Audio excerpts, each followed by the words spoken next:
ഗുഡിയ തന്റെ സഹോദരൻ ഭോലു പിന്നെ അദ്ദേഹത്തിന്റെ ഭാര്യ രംഭയുടെ കൂടെയാണ് താമസിച്ചിരുന്നത്. ഭോലുവിന്റെ കല്യാണം കഴിഞ്ഞ അധികം നാളായിരുന്നില്ല. രംഭയാണെങ്കിലോ വളരെയധികം ദുഷ്ടത്തിയും കൗശലക്കാരിയുമായിരുന്നു. ഒരു ദിവസം രംഭ ഭർത്താവിനോട് സ്വകാര്യമായി സംസാരിച്ചുകൊണ്ടിരിക്കുകയായിരുന്നു. അല്ല, ഇതിങ്ങനെ എത്ര നാൾ തുടരും? നീ എന്താ പറയാൻ വരുന്ന രംഭ? നിങ്ങൾക്കാണെങ്കിൽ യാതൊരു കാര്യവും മനസ്സിലാകുന്നുമില്ല. ഇനി ഞാനൊന്നും പറയുന്നില്ല. ചേടാ, നീ ഒന്ന് പറയടാ. നിനക്ക് വേണ്ടി ഞാൻ എന്ത് വേണേലും ചെയ്യാൻ തയ്യാറാണ് രംഭ. അതെയോ? എന്തും?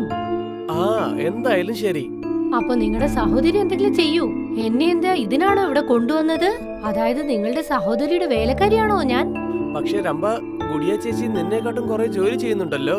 ഭോലു രംഭയുടെ ദേഷ്യം കണ്ട് അവളുടെ സമീപത്ത് പോയി അവളുടെ ചെവിയിൽ മന്ത്രിച്ചു. നിനക്ക് ഈ കാര്യം ഇതുവരെ അറിയില്ലെന്നാ തോന്നുന്നത്. പക്ഷെ എന്റെ പാതി സ്വത്ത് എന്റെ അച്ഛൻ ഗുഡിയന്റെ പേരിലാണ് എഴുതി വെച്ചിരിക്കുന്നത്. അവരെന്താ വിചാരിച്ചെന്ന് വെച്ചാൽ അവര് പോയതിനു ശേഷം അവൾക്ക് ആ സ്വത്ത് കിട്ടുമെന്ന് വിചാരിക്കുന്നില്ല. പിന്നെ പ്രശ്നങ്ങളും വരും. അതുകൊണ്ടാണ് സ്ഥലവും പിന്നെ സ്വത്തുകളൊക്കെ ആദ്യം തന്നെ പിരിച്ചു വെച്ചിട്ടുണ്ട്. അതുകൊണ്ട് പകുതി സ്വത്ത് ചേച്ചിയുടേതാണ്. അതുകൊണ്ട് നീ അവരെ പറ്റി ഇതുപോലെ ഒന്നും വർത്തമാനം പറയാൻ പാടില്ല. ഇത് കേൾക്കൂ, നിങ്ങൾ ഇപ്പോഴല്ലേ പറഞ്ഞത് എനിക്ക് വേണ്ടി നിങ്ങൾ എന്തും ചെയ്യുമെന്ന് അല്ലേ? ഹാ, ഞാൻ പറഞ്ഞിരുന്നു. ശരി, പറയൂ, നിനക്ക് എന്താ വേണ്ടേ? ശരി, ഞാൻ പറയാം. രംഭ ഭോലുവിന്റെ ചെവിയിൽ എന്തൊക്കെയോ കാര്യങ്ങൾ പറഞ്ഞു. ഭോലുവിന്റെ മുഖം പെട്ടെന്ന് പ്രസന്നമായി. രംഭ ഒന്ന് മന്ദഹിച്ചു. പക്ഷെ ഭോലു ചിന്താമഗ്നനായി. കുറച്ചു കഴിഞ്ഞപ്പോൾ ഭോലുവിന്റെ അമ്മയും കൂടി ഗുഡിയുടെ അടുത്തേക്ക് പോയി. ഗുഡിയ പച്ചക്കറികൾ അരിയുകയായിരുന്നു.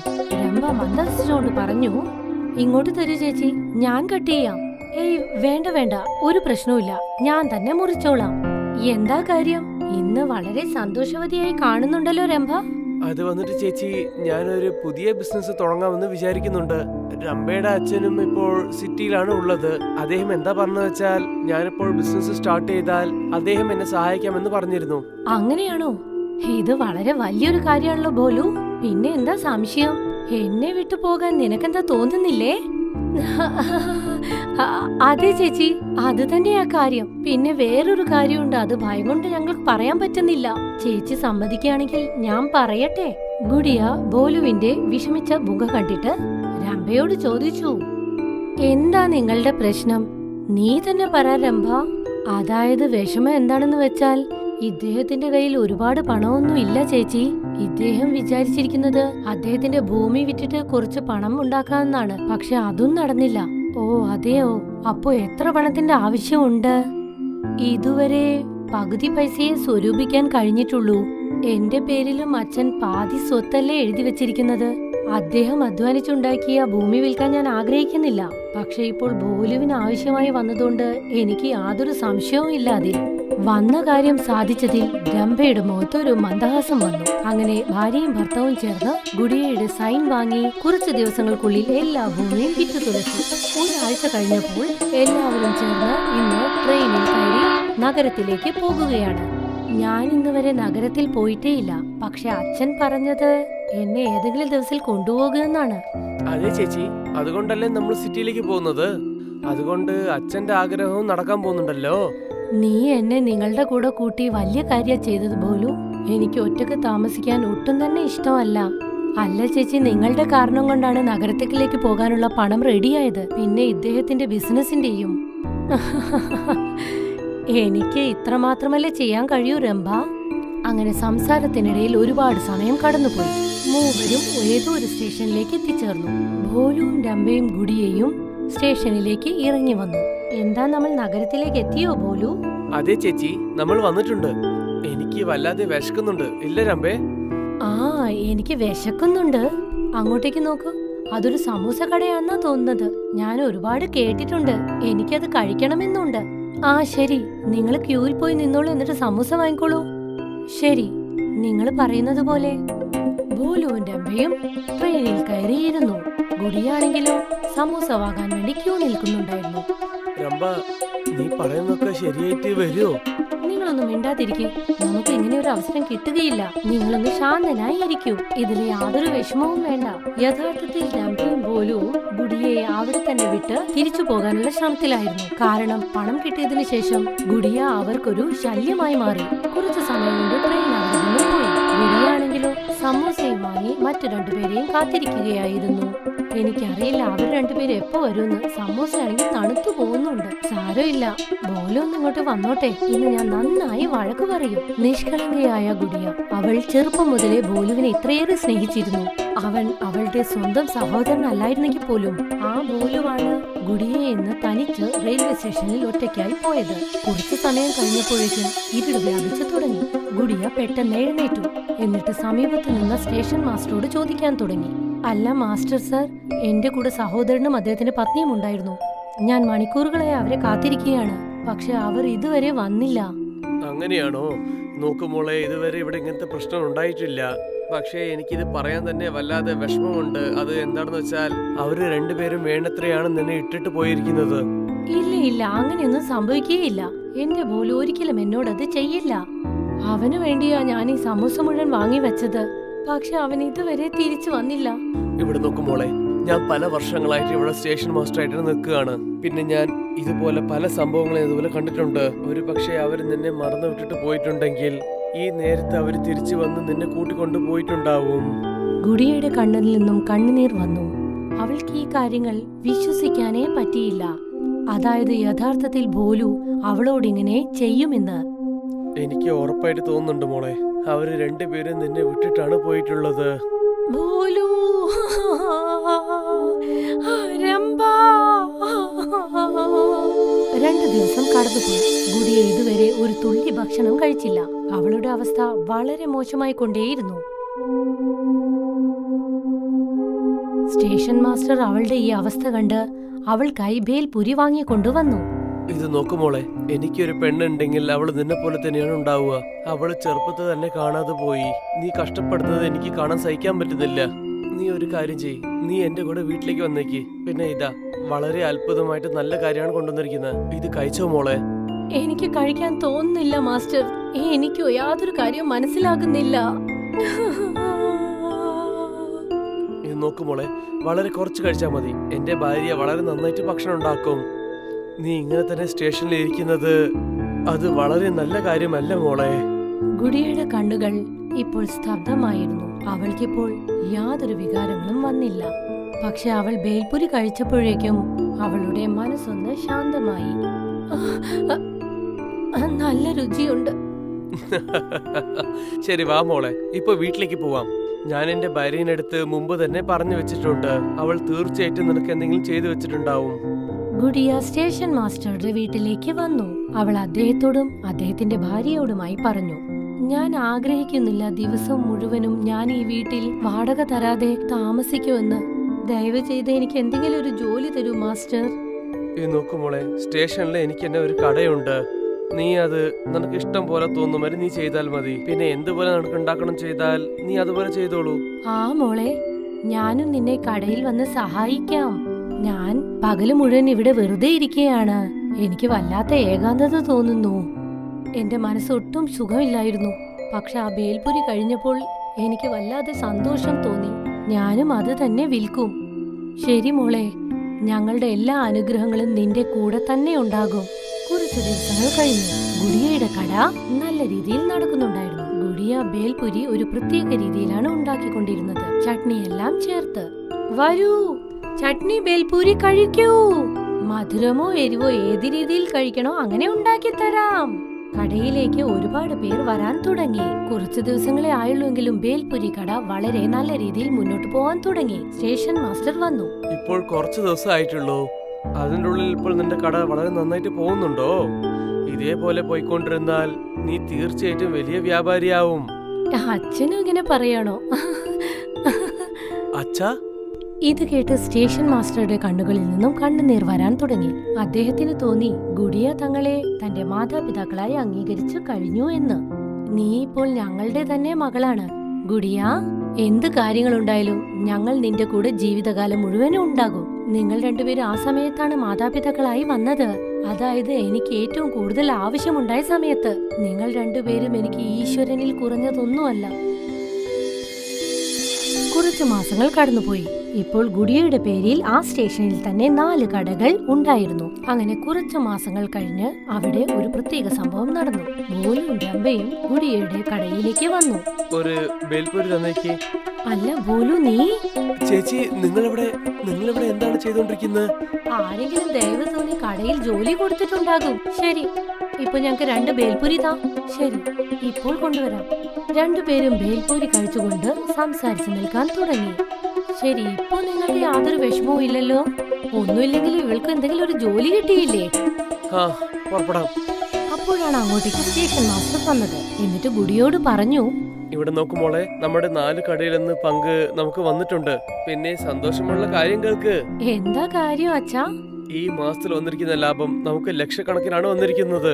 ഇതെല്ലാം നിങ്ങളുടെ അനുഗ്രഹമാണ് അച്ഛാ. അച്ഛനില്ലായിരുന്നെങ്കിൽ എന്റെ അച്ഛനായി എനിക്ക് വേറെ ആരെയും കാണാൻ പറ്റില്ലായിരുന്നു. ലക്ഷങ്ങളുടെ ലാഭമോ? നിങ്ങൾ കേട്ടോ? ആ ഞാൻ കേട്ടു രംഭ.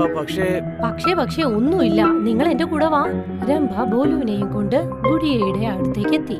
ചേച്ചി, ഞാൻ പറയുന്ന ഒന്ന് കേൾക്കൂ. ആ ദിവസം നിങ്ങളെ മറന്ന് ഞങ്ങൾ വീണ്ടും യാത്ര ചെയ്തു. പണം ഏർപ്പാട് ചെയ്യുന്നതിൽ ഞങ്ങൾ പരാജയപ്പെട്ടു. അതുകൊണ്ടാണ് ഞങ്ങൾ വീണ്ടും ഇവിടെ വന്നത്. അല്ലേ ചേട്ടാ? അതെ ചേച്ചി, ഇവൾ പറഞ്ഞത് ശരിയാണ്. നിങ്ങൾ ഞങ്ങളുടെ കൂടെ തന്നെ വന്നേക്ക്. ഞങ്ങളോട് ക്ഷമിക്കണം ചേച്ചി. ഞാൻ എത്ര ദിവസങ്ങളായി ഉറങ്ങിയിട്ടെന്നോ അങ്ങയെ ആലോചിച്ച്. ഇപ്പോൾ എനിക്ക് വളരെയധികം സന്തോഷമാണ് നിങ്ങളുടെ ബിസിനസ് വിജയിച്ചത്. അതെ ചേച്ചി, ഞങ്ങൾ വല്ലാതെ തന്നെ ശോകത്തിലായിരുന്നു. നിങ്ങൾ ഞങ്ങൾക്ക് മാപ്പ് തരില്ലേ? നിങ്ങൾ 2 പേരെയും. വേണ്ട അച്ഛാ, ഇവരോട് എന്തിനാ ദേഷ്യപ്പെടുന്നത്? പിന്നെ ബോലു ഇക്കാര്യത്തിൽ മാപ്പപേക്ഷിക്കേണ്ട ഒരു കാര്യവും ഇല്ല. നിങ്ങൾ എന്ത് കാര്യത്തിനാണോ എന്നോട് അങ്ങനെ ചെയ്തത്, ഇനി ആരുടെയെങ്കിലും വാക്ക് കേട്ടാണോ അങ്ങനെ ചെയ്തത്? പക്ഷെ സത്യം ഇതാണ്, മാസ്റ്ററിനേക്കാളും വലിയ ഒരാൾ എന്റെ ഈ ജീവിതത്തിൽ വേറെ ആരുമില്ല. ചേച്ചി, ഞാൻ വിചാരിക്കുന്നു നിങ്ങൾക്ക് ബേൽപൂരി ഇഷ്ടപ്പെട്ടെന്നാണ്. നിങ്ങൾ വീണ്ടും വരണം. രംഭയുടെയും ബോലുവിന്റെയും ശബ്ദം അവരുടെ തന്നെ തൊണ്ടയിൽ കുടുങ്ങി. 2 പേരും നിരാശരായി അവിടെ നിന്നും യാത്ര തുടങ്ങി. ഇത് നോക്കുമ്പോളെ, ദയവായിട്ട് എന്നോട് ക്ഷമ പറയണം. ഞാൻ അവര് മേലുള്ള ദേഷ്യപ്പെടാൻ പാടില്ലല്ലേ? ഇല്ല അച്ഛാ, തെറ്റ് എന്റെ ഭാഗത്താണ്. പക്ഷെ ഞാൻ ആഗ്രഹിക്കുന്ന നിങ്ങൾ ഇങ്ങനെയുള്ള ആളുകളോട് സംസാരിക്കുന്നെന്ന്. അച്ഛന്റെയും അമ്മയുടെയും സ്നേഹം എനിക്ക് ഒരുപാട് കിട്ടിയിട്ടുണ്ട്. ഞാൻ നിങ്ങളെ ഒരിക്കലും വിട്ടുപോകുകയില്ല. മാത്രമല്ല, ഈ ബേൽപുരി കട ഞാൻ ഇനിയും ഉയരങ്ങളിലെത്തിക്കും. ഗുഡിയ അങ്ങനെ പ്രതിജ്ഞ എടുത്തു. അതായത് അവൾ ഈ കട വിട്ടു പോകുകയില്ല എന്ന്. കുറച്ച് നല്ല മനുഷ്യരുടെ സഹായം കൊണ്ട്, പിന്നെ അവളുടെ നല്ല മനസ്സുകൊണ്ടും അവൾ ഇപ്പോൾ ഒരു ബിസിനസ് വുമണായി മാറി. അവളുടെ പുറകെ അനുഗ്രഹങ്ങൾ തേടി വന്നു. സബർമതി നദിക്കരയിൽ ഒരു വലിയ ഗ്രാമമുണ്ട്. ഗാന്ധിജിയുടെ ഓർമ്മയ്ക്കായി ഇവിടെയുള്ള ജനങ്ങൾ ഈ ഗ്രാമത്തിന്റെ പേര് ഗാന്ധി നഗർ എന്ന് വെച്ചു. പിന്നെ ഗാന്ധിജിക്ക് ബഹുമാനം കൊടുക്കുന്ന രീതിയിലാണ് ഇവിടെയുള്ളവർ പെരുമാറുന്നത്. നമ്മുടെ ഗാന്ധിനഗറിൽ ഇപ്പോഴെങ്ങനെ ഉണ്ടാവുന്ന വെച്ചാൽ, ഗാന്ധിജി തന്നെ നമ്മുടെ കൂടെ തന്നെ ഉള്ളതുപോലെ ഉണ്ടായിരുന്നു. പിന്നെ ആവശ്യം വരുമ്പോൾ അദ്ദേഹം നമുക്ക് വഴിയും കാണിച്ചു തരും. നീ പറഞ്ഞത് വളരെ ശരിയാണ്. അതുകൊണ്ടാണ് നമ്മളെ ഗ്രാമത്തെ ജനങ്ങൾ അവരുടെ മനസ്സിൽ നല്ല ഗുണമുണ്ടെന്ന് കാണിക്കുന്നുണ്ട്. പിന്നെ എപ്പോഴൊക്കെ സഹായം ആവശ്യമുണ്ടോ, നമ്മുടെ ജനങ്ങൾ എല്ലാവരും ചേർന്ന് നന്നായിട്ട് സഹായിക്കുന്നുമുണ്ട്. ഇത് തന്നെയല്ലേ അദ്ദേഹം പറഞ്ഞത്, നമ്മുടെ നല്ല ഗുണം എപ്പോഴും നമ്മൾ വിട്ടുകൊടുക്കാനേ പാടില്ല. മഴക്കാലം അവിടെ തുടങ്ങി. അങ്ങനെ ഒരുപാട് മഴ പെയ്തത് കാരണം സബർമതി നദിയിലുള്ള വെള്ളം ഒരുപാട് അധികരിച്ചു. ഈ വർഷം വളരെ മോശമായിട്ടാണ് മഴ പെയ്യുന്നത്. ഇങ്ങനെ തന്നെ പോയിക്കൊണ്ടിരുന്നാൽ ഈ മഴയുടെ വെള്ളമൊക്കെ നദി കടന്നു വരുന്ന തോന്നുന്നത്. പോയ പ്രാവശ്യം വെള്ളപ്പൊക്കം വന്നപ്പോൾ നിങ്ങൾ തന്നെ കണ്ടതല്ലേ, ഇവിടെ ജീവിക്കുന്നതന്നെ വളരെ കഷ്ടമായി പോയി. വീട്ടിന്റെ അകത്തും കുറെ വെള്ളം വന്നിട്ടുണ്ട്. ഗാന്ധിനഗറിലെ ജനങ്ങൾ എന്തു കണ്ടാണോ പേടിച്ചത്, അത് തന്നെ സംഭവിച്ചു. ആ മഴ കാരണം സബർമതി നദിയിൽ വെള്ളം ഉണ്ടായി. പിന്നെ ആ ഗ്രാമം മൊത്തം വെള്ളം കൊണ്ട് നിറഞ്ഞു. ജനങ്ങൾക്ക് വീട്ടിൽ നിന്നും പുറത്തു വരുന്നത് ആകെ കഷ്ടമായി. അവിടെ ഉണ്ടായിരുന്ന എല്ലാ വഴികളും പാതകളും എല്ലാം വെള്ളം കൊണ്ട് നിറഞ്ഞു. കണ്ടില്ലേ, നമ്മൾ എന്തിനെ പേടിച്ചോ അത് തന്നെ സംഭവിച്ചു. ഇപ്പോഴീ മഴക്കാലം എങ്ങനെ നമ്മൾ കടന്നു പോവുക, അത് ദൈവത്തിനെ അറിയുള്ളൂ. ഇവിടെ നോക്ക്, എന്റെ വീട്ടില് റേഷൻ ഇപ്പൊ തീരാൻ പോവുകയാണ്.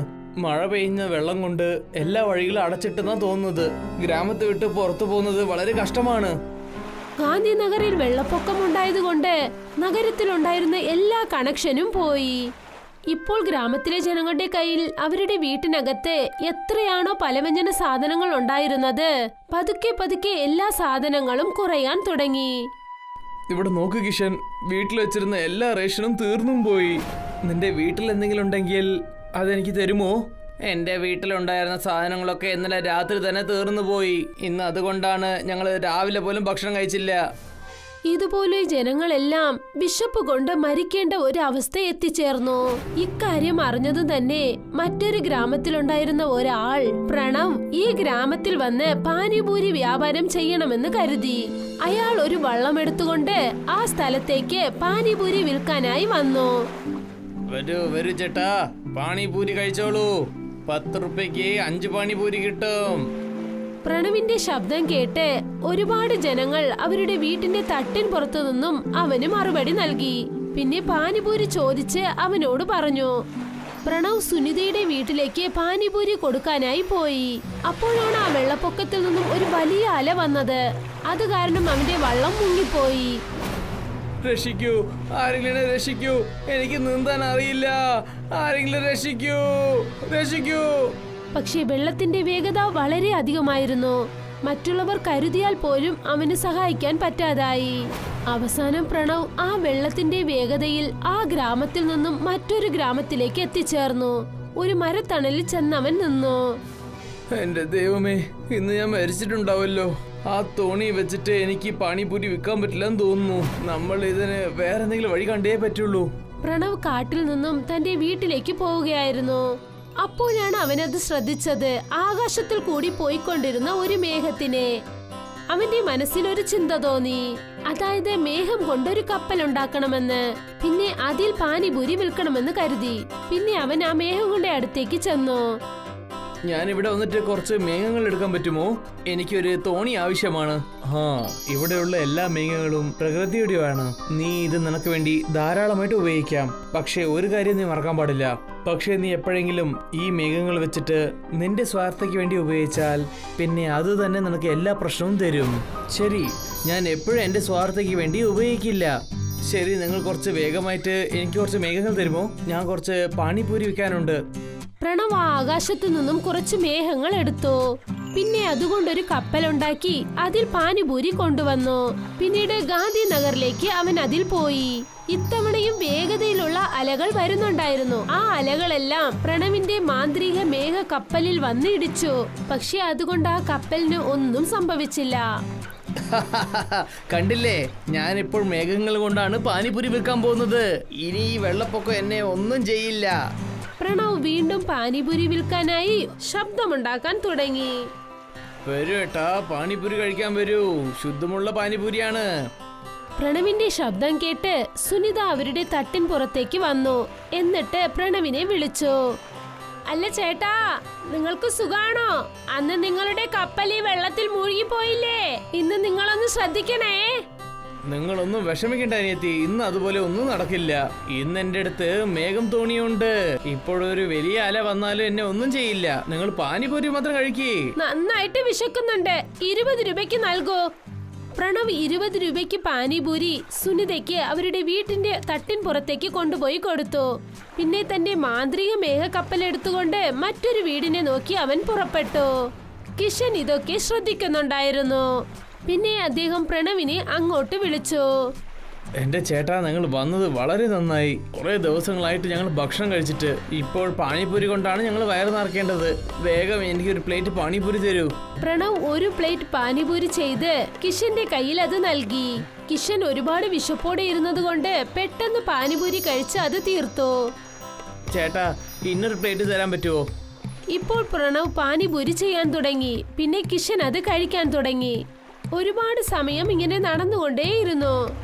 കുറച്ചു സമയത്തിനു ശേഷം കിഷന്റെ വിശപ്പ് മാറിയതിനു ശേഷം അദ്ദേഹം പ്രണവിനോട് മതി പാനിപൂരി എന്ന് പറഞ്ഞു. മതി ഏട്ടാ, വയറ് തന്നെ നിറഞ്ഞു. ഇനി വേണ്ട ഏട്ടാ. മൊത്തം എത്രയായെന്ന് പറയൂ ചേട്ടാ. നിങ്ങൾക്ക് 50 രൂപ ആയി ചേട്ടാ. പ്രണവ് മറ്റൊരു വീട്ടിലേക്ക് പോയിക്കൊണ്ടിരുന്നു. ഇങ്ങനെ തുടർന്ന് പ്രണവ് തന്റെ കപ്പലിൽ പാനിപൂരി വിൽക്കുന്ന വ്യാപാരം ആ വെള്ളത്തിൽ പോലും നന്നായിട്ട് ചെയ്തു. പിന്നെ കുറച്ചു ദിവസത്തിനു ശേഷം അവന്റെ അത്യാഗ്രഹം വർദ്ധിച്ചു. അവൻ ആ പാനിപൂരി വില അധികമായി വിൽക്കാൻ തുടങ്ങി. ചേട്ടാ, ഒരു പ്ലേറ്റ് പാനിപൂരി എത്ര രൂപയാ? 100 രൂപയുള്ളൂ. എന്താ ചേട്ടാ ഇത്? നിങ്ങൾ ഒരുപാട് കാശ് ചോദിക്കുന്നു. വെള്ളം വന്നതുകൊണ്ട് ഇങ്ങനെ അധികം കാശൊന്നും ചോദിക്കല്ലേ. പിന്നെ പാവപ്പെട്ട ജനങ്ങളൊക്കെ വിശപ്പ് കൊണ്ട് മരിച്ചു പോകും. നിങ്ങൾക്ക് പാനിപ്പൂരി വേണമെങ്കിൽ കഴിച്ചോളൂ, വേറെ ഒന്നും നിങ്ങൾ മിണ്ടണ്ട. ഞാൻ എന്താ ചെയ്യേണ്ടത്? ഞാൻ അല്ലാതെ തന്നെ കുറെ കഷ്ടപ്പെട്ടിട്ടുണ്ട്. ഇപ്പൊ പണം ഉണ്ടാക്കുന്ന നേരമാണിത്. ഇപ്പോൾ പ്രണവ് തന്റെ മനസ്സിൽ തോന്നിയ കാശ് ജനങ്ങളുടെ കയ്യിൽ നിന്നും വസൂൽ ചെയ്യാൻ തുടങ്ങി. അവൻ ആരോടും കരുണ തോന്നിയില്ല. ആര് വേണമെങ്കിലും എങ്ങനെയെങ്കിലും പോട്ടെ എന്ന് അവൻ കരുതി. അല്ല മോനെ, നന്നായിട്ട് വിശക്കുന്നു മോനെ. എനിക്ക് അല്പം പാനിപൂരി തരൂ. പക്ഷെ നിനക്കതിന് കാശ് തരാൻ എന്റെ കയ്യിൽ കാശില്ല മോനെ. ഞാൻ കയറുണ്ടാക്കുന്ന ജോലിയാ ചെയ്യുന്നത്. പക്ഷേ ഈ വെള്ളം വന്നത് കാരണം ആരും എന്റെ കയറ് വാങ്ങിക്കുന്നില്ല. പണം ഇല്ലെങ്കിൽ കഴിക്കാതെ മരിച്ചു പോവും. ഞാൻ പണം ഉണ്ടാക്കാൻ വേണ്ടിയാണ് ഇവിടെ വന്നത്, അന്നദാനത്തിന് വേണ്ടിയല്ല. പ്രണവ് തന്റെ അത്യാഗ്രഹം കാരണം ആ വയസ്സായ മുത്തശ്ശിയെ അവിടെ തന്നെ മരിക്കുമെന്ന് പറഞ്ഞു. പിന്നീട് മുൻപിൽ കടന്നുപോയി. ആ മേഘരാജാവ് പറഞ്ഞത് അവൻ മറന്നുപോയി. അപ്പോഴാണ് അവന്റെ ആ മാന്ത്രിക മേഘ കപ്പൽ മഴയായി മാറാൻ തുടങ്ങിയത്. പിന്നെ അവന്റെ കപ്പൽ മുങ്ങിപ്പോയി. ഇത് കണ്ട ആ വയസ്സായ മുത്തശ്ശി അവർ ചെയ്ത കയറ് അവന്റെ മുൻപിലേക്ക് വലിച്ചെറിഞ്ഞു. ഇതാ മോനെ, ഇതിൽ പിടിച്ചോ. വേഗം ഈ കയറിൽ പിടിച്ച് മുകളിലോട്ട് കേറി വാ, ഇല്ലെങ്കിൽ ഈ അലയിൽ നീ മുങ്ങി പോകുമോനെ. പ്രണവ് ആ കയറിന്റെ സഹായം കൊണ്ട് മുകളിലേക്ക് വന്നു. എന്നോട് ക്ഷമിക്കുക അമ്മൂമ്മേ, ഞാൻ നിങ്ങളെ വിശപ്പോടെ ഉണ്ടാവട്ടെ എന്ന് ഞാൻ നിങ്ങളെ വിട്ടിട്ട് പോയി. പക്ഷെ നിങ്ങളാണ് എന്റെ ജീവൻ രക്ഷിച്ചത്. ഇപ്പോ പ്രണവിന് തന്റെ തെറ്റെന്താണെന്ന് മനസ്സിലായി. പിന്നെ അവൻ എല്ലാരോടും ചെന്ന് മാപ്പ് ചോദിക്കാൻ തുടങ്ങി. പിന്നെ ആ വെള്ളമൊക്കെ കുറയുന്നത് വരെ എല്ലാവർക്കും കഴിക്കാൻ പാനിപൂരി നൽകി അവരുടെ വിശപ്പയ്ക്ക് അവൻ മാറ്റിക്കൊണ്ടിരുന്നു. ഞാൻ പറഞ്ഞിരുന്നില്ലേ നമ്മുടെ ഗോൽഗപ്പയുടെ കച്ചവടം ഇങ്ങനെ നന്നായി പോകുന്നു നിങ്ങൾ കണ്ടോളാൻ. അതെ സുമൻ, നീ കാരണം തന്നെയാ നമ്മുടെ ദാരിദ്ര്യമൊക്കെ മാറിയത്. ഇല്ലെങ്കിൽ നമ്മൾ വളരെ കഷ്ടപ്പെട്ടു പോയേനെ. സോനു സുമൻ ദമ്പതികളുടെ കഥയാണിത്. അവർ രാംനഗറിലുള്ള ഒരു വീട്ടിലാണ് താമസിച്ചിരുന്നത്. സോനു ഒരു ഫാക്ടറിയിലാണ് ജോലി ചെയ്യുന്നത്. സുമൻ ദിവസവും ഭക്ഷണം ഉണ്ടാക്കി ലഞ്ച് കൊടുത്തയക്കുമായിരുന്നു. സോനു നന്നായി കഷ്ടപ്പെടുന്നുണ്ടായിരുന്നു. നീ ഇത്ര കഷ്ടപ്പെട്ട് ജോലി ചെയ്യുന്ന എന്തിനാടാ? ഇത് കണ്ടാ തോന്നും ഇത് നിന്റെ സ്വന്തം കമ്പനിയാണെന്ന്. ചേട്ടത്തി ഇത്ര നല്ല ഭക്ഷണം കൊടുത്തു വിട്ടിട്ടും നീ അത് കഴിക്കാതെ പണിയെടുത്തോണ്ടിരിക്കുക. വേഗം ലഞ്ച് തുറക്കടാ, എനിക്കും വിശക്കുന്നുണ്ട്. ഇന്നെന്താ ലഞ്ചിന് സ്പെഷ്യലായിട്ട് കൊണ്ടുവന്നിരിക്കുന്നേ? എന്റെ ലഞ്ച് കഴിക്കാൻ എന്നേക്കാൾ ധൃതി നിനക്കാണല്ലോടാ. ഇപ്പൊ ഉച്ചയായല്ലേ ഉള്ളൂ, ഒന്ന് ക്ഷമിക്കുന്നു. എടാ, നിന്റെ ലഞ്ച് തുറന്നിട്ട് വേണം എനിക്ക് എന്തെങ്കിലും കഴിക്കാൻ. സമയം കളയാതെ വേഗം തുറക്കാൻ നോക്കടാ. എനിക്ക് ചേട്ടത്തിയുടെ കൈ കൊണ്ടുണ്ടാക്കിയ ഭക്ഷണം വലിയ ഇഷ്ടമാ. ധൃതി പിടിക്കണ്ട, ഇപ്പൊ തന്നെ തരാം. കൈയൊന്ന് കഴുകിക്കോട്ടെ. സോനുവും ആകാശും കൈ കഴുകി ഒരുമിച്ച് ഭക്ഷണം കഴിക്കാനിരുന്നു. എല്ലാ ദിവസവും അവർ ഒരുമിച്ചാണ് ഭക്ഷണം കഴിക്കാറ്. ഭക്ഷണം കഴിഞ്ഞ ശേഷം അവർ വീണ്ടും ജോലി ചെയ്യാൻ തുടങ്ങി. വൈകുന്നേരം ജോലി കഴിഞ്ഞ് അവർ സംസാരിക്കുകയായിരുന്നു. എടാ സോനു, ഇന്നത്തെ ദിവസം എങ്ങനെയുണ്ടായിരുന്നു? ഇന്നത്തെ ദിവസം പ്രത്യേകിച്ചൊന്നും ഉണ്ടായില്ലല്ലോ, സാധാരണ പോലെ തന്നെയല്ലേ. എടാ, പ്രത്യേകത എന്താന്ന് ഞാൻ നിനക്ക് പറഞ്ഞുതരാം. എന്താ അത്? നീ എന്താ ആകെ പരിഭ്രമിച്ചിരിക്കുന്നേ? എടാ മോനെ, ലഞ്ച് കഴിഞ്ഞിട്ട് ഞാൻ ബോസിന്റെ ക്യാബിന്റെ അടുത്തേക്ക് പോയതാ. അപ്പോഴാ ഞാൻ കേട്ടത്. അപ്പൊ നീ എന്താ കേട്ടത്? തീർച്ചയായിട്ടും ബോസ് നിന്നെ കുറ്റം പറയുന്നുണ്ടാകും. അതായിരിക്കും നീ ഇത്ര പരിഭ്രമിക്കുന്നേ. അതൊക്കെ സാധാരണമല്ലടാ. പക്ഷെ ഞാൻ ബോസ് പറയുന്ന വ്യക്തമായിട്ട് കേട്ടതാ, ഈ കമ്പനി നഷ്ടത്തിലാണെന്ന്. അതുകൊണ്ട് ഫാക്ടറിയിലുള്ള ജോലിക്കാരെയെല്ലാം പിരിച്ചുവിടാൻ പോവുകയാണെന്ന്. നാളെ മുതൽ പിരിച്ചുവിടൽ തുടങ്ങാൻ പോവാത്രേ. എന്താ നീ പറയുന്നേ? അങ്ങനെയാണെങ്കിൽ നാളെ മുതൽ നമ്മൾ എന്തു ചെയ്യും? അങ്ങനെയൊന്നും സംഭവിക്കില്ലടോ. നമ്മുടെ കുടുംബം കഴിയുന്നത് ഈ ഫാക്ടറി കാരണമല്ലേ. ഇതല്ലാതെ വേറൊരു ജോലിയും നമുക്കറിയില്ല. ജോലി പഠിച്ചത് മുതൽ ചെയ്യുന്നത് ഈ ഫാക്ടറിയിലെ ജോലിയാ. അതെ, ഇതാലോചിച്ച് ഞാനും ആകെ വിഷമിച്ചിരിക്കുക. ഇനിയിപ്പോ നമ്മൾ എന്ത് ചെയ്യാനാ? ആകാശും സോനുവും വല്ലാത്ത വിഷമത്തിൽ എന്ത് ചെയ്യുമെന്ന് ആലോചിച്ച് വരികയായിരുന്നു. അവർ ആകാശിന്റെ വീട്ടിലെത്തിയപ്പോ ഒരു നിമിഷം കാത്തിരിക്കാൻ പറഞ്ഞു. അവിടേക്ക് ആകാശിന്റെ ഭാര്യ പൂജയും വന്നു. പൂജ, നീ എന്തിനാ ഇങ്ങോട്ട് വന്നത്? നിങ്ങൾക്ക് എവിടെ വരാമെങ്കിൽ എനിക്കും വരാം. സുമ ചേച്ചി വിളിച്ചപ്പോ ഞാനും വന്നു. ഗോൽഗപ്പ ഉണ്ടാക്കിക്കൊണ്ടിരിക്കുക ചേച്ചി, നമുക്കത് കഴിക്കാം. എന്തായാലും നന്നായി നിങ്ങളും വന്നല്ലോ. രണ്ടാൾക്കും ഞാൻ ഗോൽഗപ്പ എടുത്തിട്ട് വരാം. പൂജയും സുമനും ചേർന്ന് ആകാശിനും സോനുവിനും ഗോൽഗപ്പ കൊണ്ടുവന്നു. സുമൻ വളരെ മനോഹരമായ ഗോൽഗപ്പയാണ് ഉണ്ടാക്കിയിരുന്നത്. അവൾ ഉണ്ടാക്കിയത് ആകാശിനും സോനുവിനും വളരെയധികം ഇഷ്ടപ്പെട്ടു. സോനു ആണെങ്കിൽ ഇതുവരെ ഗോൽഗപ്പ ഉണ്ടാക്കാൻ സമ്മതിക്കില്ലായിരുന്നു. എന്റെ ചേട്ടത്തി, ഭക്ഷണം നിങ്ങൾ സൂപ്പറായിട്ട് ഉണ്ടാക്കും. ഗോൾഗപ്പയാണെങ്കിൽ അതിനേക്കാൾ അടിപൊളിയായിട്ടുണ്ട്. ഈ ഗോൾഗപ്പയിൽ നിങ്ങൾ എന്ത് മാന്ത്രിക പണിയാ ചെയ്യുന്നേ? എത്ര കഴിച്ചാലും മതി വരുന്നേ ഇല്ല. ഇവൻ പറയുന്ന സത്യം തന്നെയാ. ശരിക്കും നിന്റെ കയ്യിലെന്തോ മായാജാലം ഉണ്ട്. അത് മാത്രമല്ല, ഒരു തവണ കഴിച്ചാൽ വയറ് നിറയുന്ന തരത്തിലുള്ള വലിയ ഗോൽഗപ്പയല്ലേ നീ ഉണ്ടാക്കുന്നത്. നിന്റെ ഗോൽഗപ്പ കഴിച്ചാ ഞാൻ പിന്നെ എല്ലാ പ്രശ്നങ്ങളും മറന്നുപോകും. പ്രശ്നങ്ങളോ? എന്ത് പ്രശ്നങ്ങൾ? നിങ്ങൾ ഇത് എന്തിനെ പറ്റിയായി പറഞ്ഞുകൊണ്ടിരിക്കുന്നത്? എല്ലാം ഓക്കെ അല്ലേ? എന്റെ സോനു, എന്തിനാടാ ചേട്ടത്തിയെ ടെൻഷൻ ആക്കുന്നത്? ഒന്നും മിണ്ടാതിരിക്കി.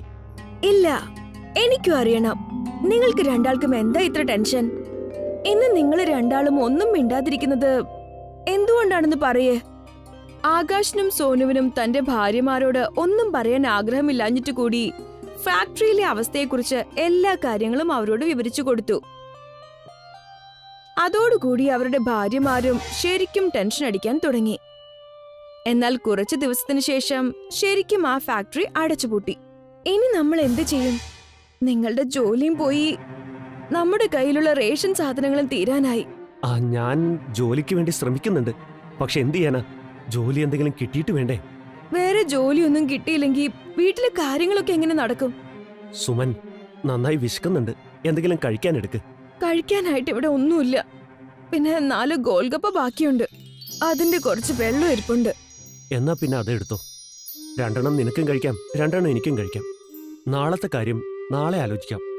അവർ രണ്ടുപേരും ഒരുമിച്ചിരുന്ന് ആ ഗോൽഗപ്പ കഴിച്ചു. പിറ്റേന്നത്തേക്ക് ഇനി എന്തു ചെയ്യുമെന്ന് ആലോചിച്ചുകൊണ്ടിരിക്കായിരുന്നു. പെട്ടെന്ന് സുമൻ ചാടി എഴുന്നേറ്റു. എന്തുപറ്റി? എന്താ കഴിക്കുന്നതിനിടയിൽ എഴുന്നേറ്റ് നിൽക്കുന്നേ? ഞാനൊരു കാര്യം പറഞ്ഞാ നിങ്ങൾ എന്നെ വഴക്ക് പറയോ? എന്ത് കാര്യം? എനിക്കൊരു ഐഡിയ തോന്നുവാണ്. ഞാൻ നന്നായി ഗോൽഗപ്പ ഉണ്ടാക്കുമല്ലോ. എങ്കി പിന്നെ നമുക്കതുണ്ടാക്കി ചന്തയിൽ കൊണ്ടുപോയി വിറ്റാലെന്താ? നീ പറഞ്ഞ കാര്യമൊക്കെ കൊള്ളാം. ഗോൾഗപ്പ എന്ന് പറയുന്നത് എല്ലാവർക്കും വലിയ ഇഷ്ടമുള്ള സാധനമാണല്ലോ. പക്ഷെ അതിന് മുതൽ മുടക്കാൻ പൈസ എവിടെയാ? നിങ്ങൾ ഇങ്ങനെ ടെൻഷൻ അടിക്കല്ലേ. എനിക്ക് ഉണ്ടാക്കി തന്ന ആഭരണങ്ങൾ കൊണ്ട് എന്തെങ്കിലും ഒരു ഉപകാരം ഉണ്ടാവണ്ടേ? ഇല്ലില്ല, നിന്റെ ആഭരണങ്ങളൊന്നും വിൽക്കാൻ പറ്റില്ല. ബുദ്ധിമുട്ടുണ്ടാവുമ്പോ വിൽക്കാനല്ലേ ഇതൊക്കെ. വിശക്കുമ്പോ ഭക്ഷണം തന്നെ വേണ്ടേ, അല്ലാതെ ആഭരണം നമുക്ക് എന്ത് ചെയ്യാനാ? സുമനും സോനുവും ആഭരണം വിറ്റ് ഗോൽഗപ്പ ഉണ്ടാക്കാനുള്ള സാധനങ്ങൾ വാങ്ങിച്ചു. സുമൻ തന്റെ അടുക്കളയിൽ തനിയെ ഗോൽഗപ്പ ഉണ്ടാക്കാൻ തുടങ്ങി. സുമനും സോനുവും ചേർന്ന് അതെല്ലാം ചന്തയിൽ കൊണ്ടുപോയി വിൽക്കുന്നതിനുള്ള കാര്യങ്ങൾ റെഡിയാക്കി. ഗോൽഗപ്പേ ഗോൽഗപ്പേ, എരിവും മധുരവുമുള്ള ഗോൽഗപ്പേ. ഗോൽഗപ്പേ ഗോൽഗപ്പേ, എരിവും മധുരവുമുള്ള ഗോൽഗപ്പേ. ഒരു തവണ കഴിച്ചാൽ വീണ്ടും വീണ്ടും കഴിക്കാൻ തോന്നുന്ന ഗോൽഗപ്പേ. എരിവും മധുരവുമുള്ള ഗോൽഗപ്പേ. ചന്തയിലാണെങ്കിൽ ഗോൽഗപ്പ വിൽക്കുന്ന ആളുകളുടെ തിരക്ക് കാരണം ഒരാള് പോലും ഇവരുടെ അടുത്തേക്ക് വന്നില്ല. അതുകൊണ്ട് തന്നെ 3 ദിവസമായിട്ടും ഒരു ഗോൽഗപ്പ പോലും വിറ്റുപോയില്ല. ഈ മാർക്കറ്റിൽ ഗോൾഗപ്പ വിൽക്കുന്ന കടകൾ ധാരാളമുണ്ട്. പിന്നെ എങ്ങനെ നമ്മുടെ ഗോൾഗപ്പ വിറ്റുപോകും? ഇങ്ങനെ തന്നെയാണ് പോകുന്നതെങ്കിൽ നമുക്ക് ഈ കച്ചവടം നിർത്തേണ്ടതായിട്ട് തന്നെ വരും. ഞാൻ എത്ര ആഗ്രഹിച്ച ഇതുണ്ടാക്കിയത്. ഒരാള് പോലും കഴിക്കാൻ വരുന്നില്ലല്ലോ. എന്തോ പ്രശ്നമുള്ളത് പോലെ തോന്നുക. ഇനി നമ്മുടെ വീട്ടിലെ കാര്യങ്ങളൊക്കെ എങ്ങനെ നടക്കും? സോനുവും സുമനും വല്ലാത്ത സങ്കടത്തിൽ അവിടെ തന്നെ ഇരുന്നു. അപ്പോഴാണ് അവരുടെ നോട്ടം മറ്റൊരു കടയുടെ ബോർഡിലേക്ക് എത്തിയത്. അതെ, ഒന്ന് നോക്കിയേ, ആ ബോർഡിൽ എന്താ എഴുതിയിട്ടുള്ളത്? എന്തെഴുതി വെച്ചിട്ടുണ്ടെന്ന് ആ കടക്കാരന്റെ ഓഫർ അവിടെ കാണാം. എങ്കിൽ നമ്മളും നമ്മുടെ കടയുടെ മുകളിൽ ഒരു ഓഫർ എഴുതി വെക്കുകയാണെങ്കിൽ നമുക്കും കച്ചവടം കിട്ടിത്തുടങ്ങുമെന്ന് എന്റെ മനസ്സ് പറയുന്നുണ്ട്. നമ്മുടെ ഗോൽഗപ്പ ഒന്ന് കഴിച്ചു നോക്കാതെ ആളുകൾക്ക് എങ്ങനെയാ ഇഷ്ടാവുന്നത്? എന്നാലല്ലേ ആൾക്കാർ വരികയും ചെയ്യൂ. എനിക്കൊന്നും മനസ്സിലാവുന്നില്ല.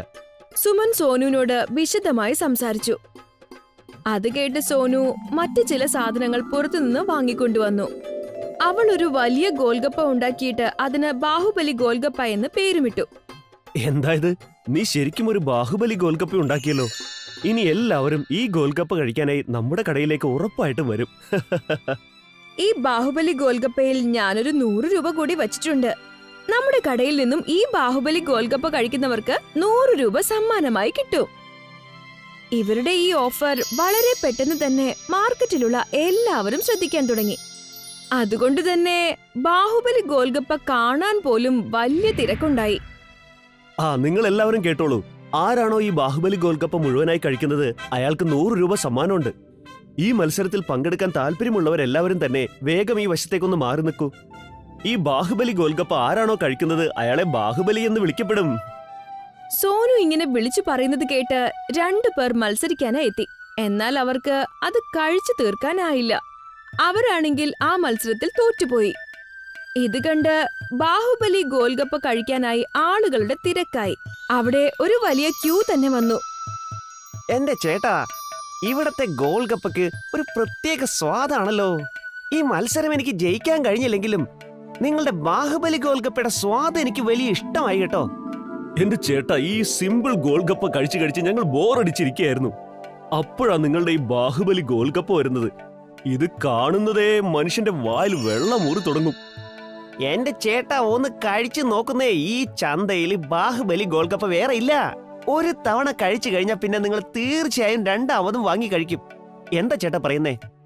ഈ ബാഹുബലി ഗോൾഗപ്പ അത്ര നല്ലതാണോ? ഞാൻ പറയുന്നത് വിശ്വാസം ആവുന്നില്ലെങ്കിൽ പിന്നെ നിങ്ങൾ തന്നെ കഴിച്ചു നോക്കുന്നേ. ജയിച്ചു കഴിഞ്ഞാൽ 100 രൂപയാ സമ്മാനം കിട്ടുന്നേ. അവിടെയുള്ള എല്ലാവരും തമ്മിൽ തമ്മിൽ ബാഹുബലി ഗോൽഗപ്പയെ കുറിച്ച് സംസാരിക്കാൻ തുടങ്ങി. ചന്തയിലുള്ള എല്ലാവരും ഈ ഗോൽഗപ്പ കഴിക്കാനായി വരാൻ തുടങ്ങി. അങ്ങനെ അവരുടെ ഈ ഷോപ്പ് ബാഹുബലി ഗോൽഗപ്പ ഷോപ്പ് എന്ന് അറിയപ്പെടാനും തുടങ്ങി.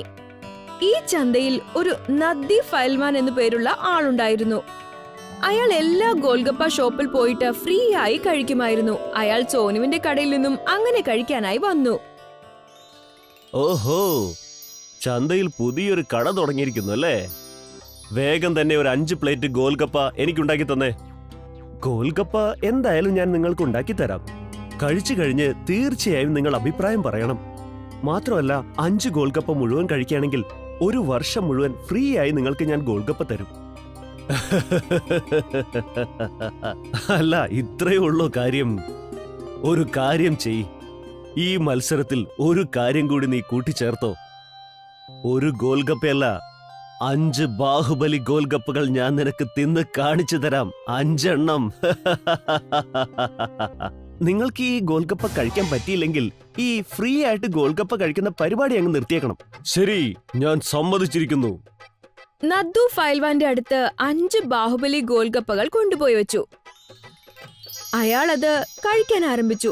എന്നാൽ അയാൾക്കത് മുഴുവനാക്കാനും കഴിഞ്ഞില്ല. അതുകൊണ്ട് തന്നെ അയാൾ അവരോട് പറഞ്ഞതുപോലെ ഫ്രീ ആയി ഗോൽഗപ്പ കഴിക്കുന്ന ശീലം അയാൾ അങ്ങ് നിർത്തി. ആ ചന്തയിലെ എല്ലാ ഗോൽഗപ്പ കടക്കാരും അവരുടെ കഷ്ടപ്പാട് മാറ്റിക്കൊടുത്തതിന് സോനുവിനോട് വളരെയധികം നന്ദി പറഞ്ഞു.